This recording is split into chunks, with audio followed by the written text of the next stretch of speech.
గురువుగారు, అష్టాదశ పురాణాలైనటువంటి రామాయణం, భాగవతం వంటి ఎన్నో ఆధ్యాత్మిక గ్రంథాలు ఉండగా ఈ కార్తీక మాసంలో ఏ పురాణం చదివితే మంచిది?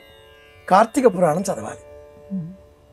ఏ కాలానికి ఆ కాలానికి సంబంధించిన పురాణ ప్రపంచాన్ని మనకు ధర్మశాస్త్రాలు అందించాయి.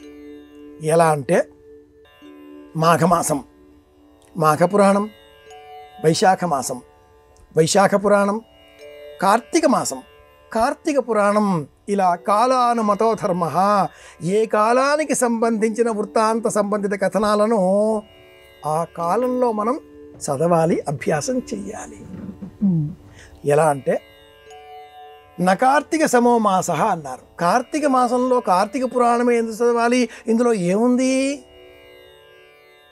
కార్తీక పురాణంలో పద్మపురాణము, స్కాంద పురాణము, ఈ రెండింటిలో ఉండే పలు కథలను అధ్యాయాలుగా స్వీకరించి ప్రాచీనులు సౌత పౌరాణికుడు శౌనకాది మహర్షులు చెప్పినట్లుగా అనే వృత్తాంతాన్ని జోడిస్తూ, వశిష్ఠుడు జనకులకు బోధించినట్లుగా ఉపకథగా చేర్చి స్నాన మాహాత్మ్యము, దాన మాహాత్మ్యము, ఉపవాస నియమము, సప్తర్షి కృచ్ఛ్ర చాంద్రాయణ వ్రతము, అంబరీషోపాఖ్యానము, ద్వాదశి తిథి మాహాత్మ్యము, శ్రీమన్నారాయణమూర్తిని అర్చించే విధానము, శివుడిని అర్చించే విధానము, దీపారాధన దీపదాన ప్రత్యేకతలు, ఉసిరిక మాహాత్మ్యము, కేదారీశ్వర వ్రతము, ఇటువంటి 13 అంశాలతో 30 అధ్యాయాలుగా ఈ కార్తీక పురాణాన్ని మనకు అందించారు.